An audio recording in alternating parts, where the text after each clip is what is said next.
अग्रुलगुम्बावाहं नटगुणमूर्ति सिद्धाणं भवसिद्धिर्णे सिद्धे संयम सिद्धि चरित सिद्धेय नानाविधं क्षणप्रिया सिद्धि से च नमस्सामि इच्छायन्ते सिद्धभक्तिकाः सुखवदस्सालोच सम्मनान् सम्मदेश सम्मिचार्जिताणं अट्विकमुक्काणं अट्गुणसम्मणनौडलोमित्याणं वैठ्याणं तव सिद्धाणं सिद्धाणं संयम सिद्धाणं चरित सिद्धाणं अतितरणं वट्टमकलंक सिद्धाणं सब सिद्धाणं चकालं जय हुई हो तो उसके लिए हम क्षमा मांगते हैं हमारे द्वारा आज दिन भर में जो भी क्रोध किया गया हो, मान किया हो, मायाचारी की हो, लोभ किया, देव शास्त्र गुरु की निंदा आलोचना की हो, किसी मुनिराज की निंदा में कोई सहयोग किया हो, मेरे द्वारा जिन धर्म की अप्रभावना हुई हो, उसके लिए हम सभी मन वचन काया से क्षमा मांगते हैं। मेरे सारे पाप मिथ्या हो। हे भगवान, आज दिन भर में मेरे द्वारा खाने में, पीने में, चलने में, फिरने में, उठने में, बैठने में, सोने में, बोलने में, करने काम करने में, यदि किसी जीव को दुख हुआ हो, कष्ट हुआ हो, पीड़ा हुई हो, वेदना पहुंची हो, घात हुआ हो, उसके लिए हम सभी हर मददगार से सभी जीवों से क्षमा मांगते हैं। सभी जीव हमें क्षमा करें, हम भी सभी जीवों को क्षमा करते हैं। तस्मिच्छामि दुक्कडम् तस्मिच्छामि दुक्कडम् तस्मिच्छामि दुक्कडम् नमोस्तुते भगवान हे त्रिलोकीनाथ भगवान हे देवादिदेव भगवान हे पार्श्वनाथ भगवान ढाई दिन में विराजमान तीन कमलों पर मुनिराज के चरणों में हमारा बारंबार सागर जी भगवान की शांतिनाथ भगवान की देवीनाथ भगवान की पारसनाथ भगवान की महावीर भगवान की गुरुवर वीरा सागर जी मुनिराज की गुरुवर विशुद्ध सागर जी मुनिराज की अहिंसा में विश्व धर्म की उन मुनिराज का नाम बताओ जिन्हें बाघ भक्षण किए जा रहा था। बहुत बढ़िया, सुकौशल मुनिराज, बिल्कुल सही जवाब। आइए, और दांव पर पत्नी को लगा दिया। वह पत्नी कौन थी? पत्नी का नाम वो सबसे नीचे वाली, हाँ कौन थी? द्रौपदी। द्रौपदी, बिल्कुल सही जवाब। आइएगा जल्दी आइए, क्वेश्चन सुनिए। पार्स पुराण नामक ग्रंथ के लेखक का नाम क्या है? पार्स पुराण ग्रंथ किसने लिखा है? पहला ऑप्शन अमित गति आचार्य, कुंद आचार्य और चौथा धरसेन आचार्य। दूसरा जवाब गलत हुआ तो 2 माला और तीसरा गलत हुआ तो 5 माला। हाँ, हर्ष नहीं धरसेन। बताओ, माया देवी जो कुछ करा रही है। अमित गति आचार्य, सुनना ध्यान से, गलत शब्द नहीं बोलना। अमित गति आचार्य, सकल कीर्ति आचार्य, कुंद आचार्य, धरसेन आचार्य।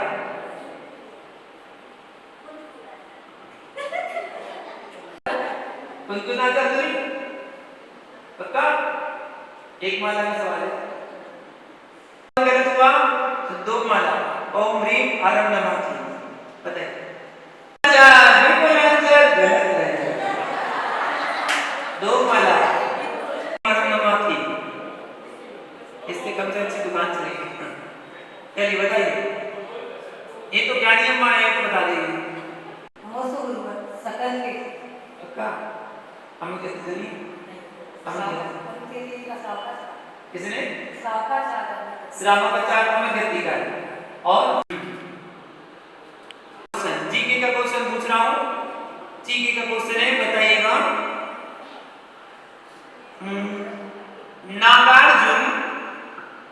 नागार्जुन सागर बांध, नाम समझ में आ गया? नागार्जुन सागर बांध किस नदी पर बना है? क्वेश्चन है, आपको बताना है। ये भी सामान्य क्वेश्चन है, जीके का क्वेश्चन। सुनिएगा। जी घर साथ न पूजिए, हरि की सेवा नाही, ते घर मरकट सा रखे, भूत बसे तिन माही। ये दोहा किस कवि का है? माही ते घर मरकट सा रखे, भूत बसे तिन माही। उनके घर में भूत बसते हैं जिनके यहाँ भगवान का भजन नहीं होता। इस कवि ने ये दोहा बताया है। हाँ,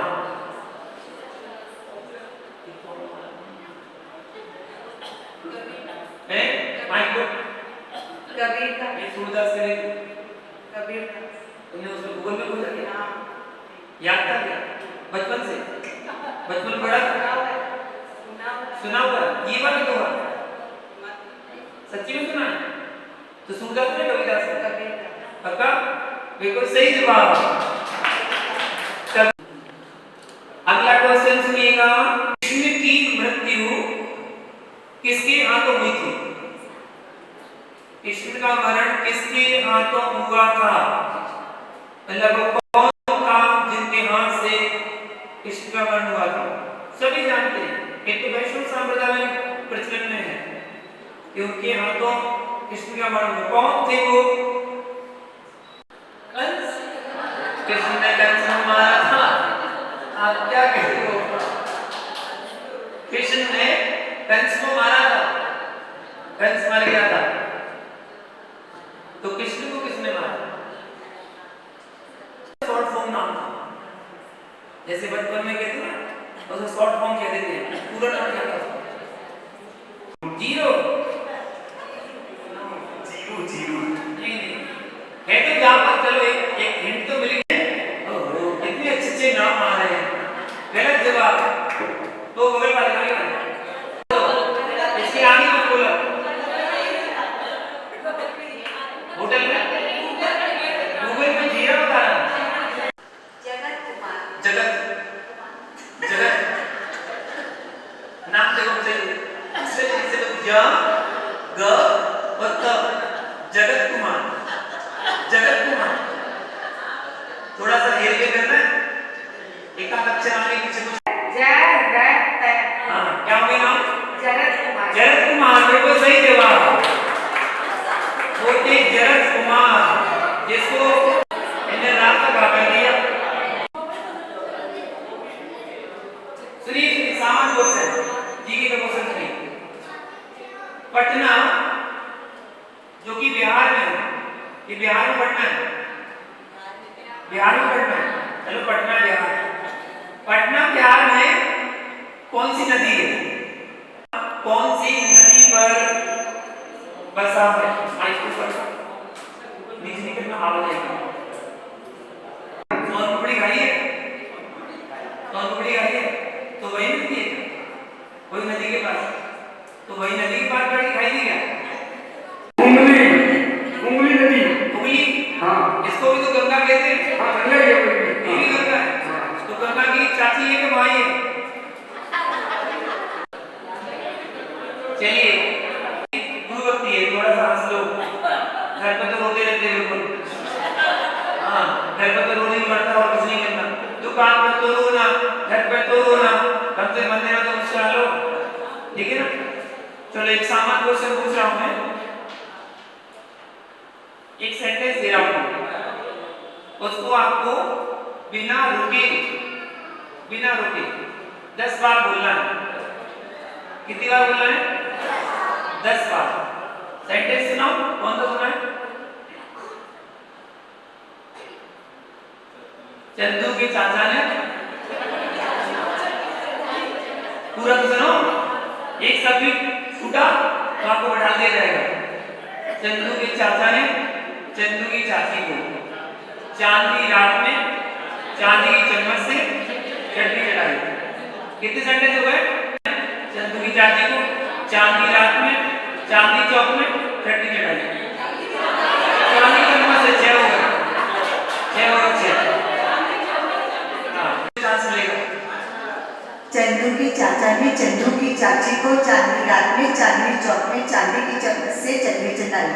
चंदू के चाचा ने चंदू की चाची को चांदी रात में चांदनी चौक में चांदी की चम्मच से चटनी चटाई। चंदू के चाचा ने चंदू की चाची को चांदी रात में चांदनी चौक में चांदी की चम्मच से चटनी चटाई। चंदू के चाचा ने चंदू की चाची को चांदी रात में चांदी की चम्मच से चांदनी चौक में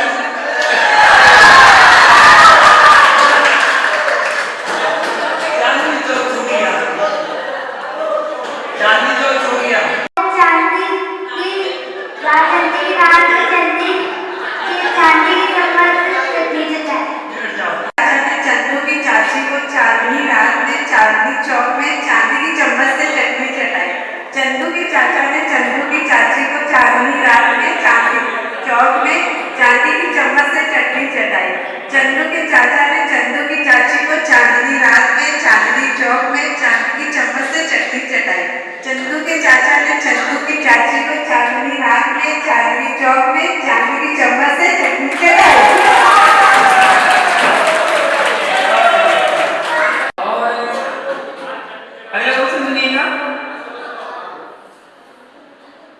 धर्म का क्वेश्चन पूछ रहा हूँ, सामान हो गया। अब धर्म का पूछते हैं। बताइए पहले नरक में कितने बिल होते हैं? पहले नरक में कितने बिल होते हैं? क्योंकि बिलों में रहते हैं नरक के जीव, तो पहले नरक में कितने बिल होते हैं? जन्म किसका है आज? ओ हैप्पी बर्थडे वाला का है। बिल्कुल सही जवाब। हैप्पी बर्थडे बोलो सब लोग। Happy birthday to you, happy birthday to you, birthday to you, may God bless. सुनो, 30 लाख और दूसरे नंबर पे 25 लाख, तीसरे में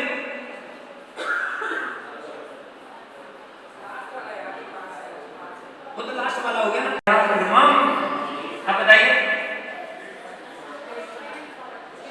30 लाख, 25 लाख, 15 लाख, पहले 10 लाख, उसके बाद आपने कहा छठा 30, 25, 15, 10, 3 लाख, फिर 1 लाख में 5 कम और फिर 5। इस प्रकार 7 नंबरों के कुल मिला के कितने बिल? तुमने माइक दिया है, माइक पकड़ा नहीं, तो माइक पकड़ के बैठे, सबको पता चलना चाहिए ना। फिर से बता दीजिए एक बार। पहले नंबर पे 30 क्या बोले ना, लाख हम बोले क्या? पहले नंबर में 30 लाख, 25 लाख, दूसरे में 15, 25 लाख, तीसरे में 15 लाख, चौथे में 3 लाख, 10, चौथे में 10 लाख, पांचवें में 3 लाख, 3 लाख, छठवें में 1 लाख, 5 लाख, सातवें में 5 हुए, टोटल मिला के 84 लाख बिल होते हैं। बिल्कुल सही जवाब। जिज्ञासा समाधान करेंगे। कल्पना कीजिएगा अजितनाथ भगवान की जो अवगाहना थी, उनकी ऊंचाई थी, उनकी जो हाइट थी वो 2850 फुट की थी। अजितनाथ भगवान कितने ऊंचे थे? 2850 फुट ऊंचे थे। आज भरत बाहुबली भगवान की 57 फुट की मूर्ति बृहस्पति विराजमान है। उस मूर्ति के जो चरण है, उन चरण की जो हाइट है वो 9 फुट है। 57 फुट की मूर्ति का चरण 9 फुट का है, तो जो 2850 फुट के होंगे उनका चरण कितना बड़ा होगा? कल्पना करो, तो उतना बड़ा चरण क्या विराजमान है? आज तो अजितनाथ भगवान के चरण केवल इतने से हैं जितने आपके हैं। उतनी भगवान की प्रार्थना कर रखी। ये सब कल्पना मात्र है, ये सब काल्पनिक बनाई गई है कि कल्पना के माध्यम से सम्मेद शिखर के पूरे पर्वत की वंदना हो सके। तो सम्मेद शिखर की जितनी चोटियां थी उन सभी चोटियों पर चरण स्थापित किए गए, जिससे आप पूरे पर्वत की वंदना कर सकते। और आप ये देखिए जो चंद्रापुर भगवान के चरण स्थापित किए गए, क्योंकि वो पहाड़ का हिस्सा अपना था, इसलिए वहां पर चंद्रापुर के चरण स्थापित किए गए। यदि आदिनाथ के चरण स्थापित कर दिए जाते तो क्या कोई वहां पर वंदना करने जाता? क्यों नहीं जाता? क्योंकि आदिनाथ का वंश वही नहीं है, इसलिए वहां नहीं जाते, सब छोड़ देते। इसलिए चंद्रपुर को वहां पर लिया गया। और जो 4 टोके बनाई गई जिन तीर्थंकर का मोक्ष नहीं हुआ, उनको भी उन 2 तीर्थंकर के बीच में टोक बनाई गई जिनका मोक्ष हुआ। जैसे चंद्रपुर और शीतलनाथ के बीच में किसको लिया? आदिनाथ, आदिनाथ की टोक ली। संभवनाथ और अभिनंदननाथ के बीच में किसको लिया? वासुपूज्य को लिया। और यहाँ पर शांतिनाथ और विमलनाथ के बीच में किसको लिया? महावीर को लिया। और नैमी अजितनाथ और पार्श्वनाथ के बीच में किसको लिया? नैमीनाथ को लिया, जिससे आपको वहां जाना ही पड़ेगा। इसलिए तो बड़े सोच समझ के टॉप बनाएंगे, जिससे आप पूरे पहाड़ की पर्वत की वंदना अच्छे से कर सकें, इसलिए वो टॉप बनाएंगे। तो लेकिन है कल्पना, फिर भी सम्मेद शिखर का कण कण पूजनीय है, क्योंकि वहां से मात्र 20 तीर्थंकर ही नहीं, अनंत तीर्थंकरों का मोक्ष हुआ। ऐसे मोक्ष स्थली सम्मेद शिखर। इस दुनिया में पढ़ाई क्यों बना और क्यों कौन स्टार्ट किया पढ़ाई कौन स्टार्ट किया? आदिनाथ भगवान ने जब 60 कर्म का उपदेश दिया, उस समय अपनी पुत्रियों को उन्होंने पढ़ाया। एक को सिखाया लिपि ज्ञान और एक को सिखाया अंकों का ज्ञान। दोनों पुत्रियों को अपनी गोदी में बिठाला और गोदी में बिठाने में अपने दोनों हाथों से उनको पढ़ाया। ध्यान देना सभी लोग, आप लोग के ज्ञान की बात है। दोनों लोगों को पढ़ाया। जब ब्राह्मी को पढ़ाया तो उन्होंने दाहिने हाथ से पढ़ाया, ब्राह्मी को दाएं हाथ से पढ़ाया और सुंदरी को बाएं हाथ से पढ़ाया। जब ब्राह्मी को पढ़ाया तो उन्होंने ऐसे पढ़ाया, ठीक है ना, ऐसे पढ़ाया। और सुंदरी को पढ़ाया तो ऐसे पढ़ाया, ठीक है, समझ रहे ना, ऐसे पढ़ाया। तो जब ब्राह्मी को पढ़ाया तो लिपि ज्ञान कराया। तो जब हम शब्द पढ़ते हैं, अक्षर पढ़ते हैं, तो वो सीधे यहाँ से वाय से दाएं पढ़ते हैं, ऐसे पढ़ते ना। और जब हम अंक पढ़ते हैं तो दाएं से बाएं पढ़ते हैं। इकाई, दहाई, सैकड़ा, हजार, 10,000, लाख, 10 लाख, करोड़, ठीक है ना। तो आदिनाथ ने दोनों हाथों से दोनों लड़कियों को शिक्षा दी और तब से ज्ञान पढ़ाया गया। और वो आज तक विद्या चली आ रही है। आज पढ़ना, सुन रहे, क्वेश्चन तुम्हारा सुनो, पढ़ना बहुत जरूरी है। जो बच्चे पढ़ते हैं वही आगे चलकर तरक्की कर पाते हैं। जो बच्चे नहीं पढ़ते हैं, खेल कूद में अपना समय व्यतीत करते हैं, सारा समय मोबाइल में लगे रहते हैं, घुसे रहते हैं, तो उस समय उनकी आंखें खराब होती हैं, उनकी आंखों पर चश्मा चढ़ जाता है। उनकी फिर 2 आंखें नहीं 4 आंखें हो जाती हैं और 4 आंखों से भी वो पढ़ नहीं पाते हैं। तो अगर पढ़ना है, कुछ करके दिखाना है, आदिनाथ जैसे बनना है, तो पढ़ना बहुत जरूरी है। बड़े आदमी के चूल्हे बन सकते हैं बिना पढ़े, बस किसी लो, उसके बाद बड़े आदमी बन जाओगे, आराम से पढ़ेगा। तो इसके लिए दोषी कौन है, हम या भाग्य?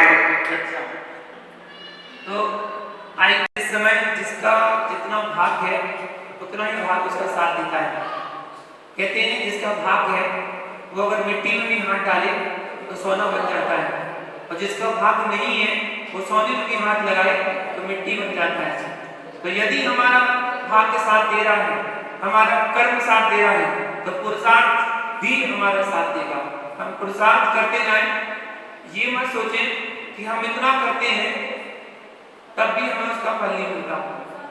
हमने पूर्व में जो कर्म किए हैं उसका उदय तो रहेगा, पर फल तो उसका भोगना पड़ेगा। प्रयास करते रहना चाहिए, आगे बढ़ते रहना चाहिए, सफलता जरूर मिलेगी। क्योंकि कहते हैं सफलता पाने के लिए श्रम करना पड़ता है। सफलता पाने के लिए श्रम करना पड़ता है। भाग्य तो सिर्फ लकीरें देता है, रंग तो हमें भरना पड़ता है। और किस चीज से करें? लोगों ने मंजन बना दिया उसको। मंजन तो सुबह सुबह उठ के तुम करते हो, तो सुबह सुबह करते ना, वो कहलाता है मंजन। भगवान का क्या करते हैं? मज्जन। तो मज्जन की क्रिया होती है डबल चाप। आप देखिए विवेक के साथ मज्जन की क्रिया करें तो विवेक के साथ करें। जब आप श्री जी को उठाएं, विराजमान करें, तो ऐसे वस्तु का प्रयोग करें जो वस्तु अशुद्ध ना हो, उस वस्तु का प्रयोग करें। पानी बनाया जाता था, इडली का पानी बनाया जाता था, या नींबू का पानी भी बनाया जाता था, इनसे प्रयोग करते थे। डिटर्जेंट पाउडर का प्रयोग कभी नहीं करना चाहिए। 700 साल पुरानी प्रतिमाएं रहती हैं, उनको मतलब उठाने में देखिए, अगर धातु की अगर पुरानी मूर्ति है, क्योंकि प्राचीन मूर्तियों की धरोहर है हमारी, उसके लिए बड़ी सावधानी पूर्वक उठाना रखना चाहिए। अगर आराम से उठा सकें तो उठाएं, वरना वहीं पर राजमान करे करे आप उसका मंजन कर सकते हैं। सब करते हैं या उनके पूरा जीवन मानी देश के अंदर आने से पहले होते हैं। बिल्कुल, जब एक तीर्थंकर का शासनकाल चलता है तो उनके हाँ कोई बात नहीं, तुमसे नहीं पहले कुछ। गुरुदेव, मेरा जो प्रश्न है वो दो व्यक्तियों की आपस की बातचीत पे प्रश्न है, उसी से प्रश्न निकल गया। दो व्यक्ति हैं जो एक मांसाहार का सेवन करता है और एक शाकाहार। शाकाहार वाला मांसाहार को होता है कि भैया तुम मांसाहार का सेवन क्यों करते हो, इससे तो बहुत जीव हिंसा होती है, बहुत तकलीफ होती है पशु पक्षी को, जिसका भी तुम सेवन करते हो। तो अब इसमें मांसाहार वाला उल्टा उसको होता है, चलो मैंने माना कि इसमें बहुत तकलीफ होती है, बहुत कष्ट होता है सबको, पर तुम जो फल सब्जी गेहूँ चावल का सेवन करते हो, उसको जब वृक्ष से या तोड़ा जाता है तो जान तो उनमें, इसका क्या जवाब? में मांस की संख्या नहीं होती है, मांस की संख्या से परे होते हैं वो जीव। जीव तो आता है, जब तक वृक्ष में रहता है तब तक उसमें जीव होता है, और जैसे ही वृक्ष से वो फल अलग हुआ या पुष्प अलग हुआ, उसका जीव दूसरी गति में चला जाता है। मनुष्य को उम्र 20 साल तक, उसमें उसका बेटा पोता दोता सब हो जाता है। ये क्या है, सही है? उसकी लंबाई कितनी होगी? 2.5 फुट या 2 फुट। चतुर्थ काल में आदिनाथ भगवान जब थे तो उस समय उनकी अवगाहना 500 धनुष की थी, मतलब 3000 फुट। तो केवल आदिनाथ की अकेली नहीं थी, उस समय जितने भी श्रावक थे उन सबकी हाइट इतनी ही थी। धारा टूटना नहीं चाहिए, मतलब धारा रुकना नहीं चाहिए। जो धारा अगर मान लो जैसे होता कहीं कहीं देखा हमने चेंज करते हैं, वो उसको कलश दे रहा है, वो उसको कलश दे रहा है, वो उसको कलश दे रहा है, तो कलश देने में धारा टूट सकती है। अगर एक 2440 साल और खाने पीने में कल का त्याग करेंगे, कल क्या है, चंदन छठ है, कल चंदन छठ है, और कई लोग के उपवास भी होंगे चंदन छठ के। 6 साल तक किए जाने वाले चंदन छठ के उपवास है, तो कल चंदन छठ है, उपवास करिएगा। और उसके लिए जो जो उपवास करें उनके लिए हमारा बहुत बहुत आशीर्वाद है। सागर जिन्होंने राज आज हमारी आरती उतार, आरती उतार गई धरती आज, आज हमारी आरती उतार। चित्र सुनागिरी जन्म लियो है, चित्र सुनागिरी जन्म लियो है, मांझ निर्वाणी को धन्य कियो है, मांझ निर्वाणी को धन्य कियो है। मेरा सागर जी के लाल आज हमारी आरती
ये करो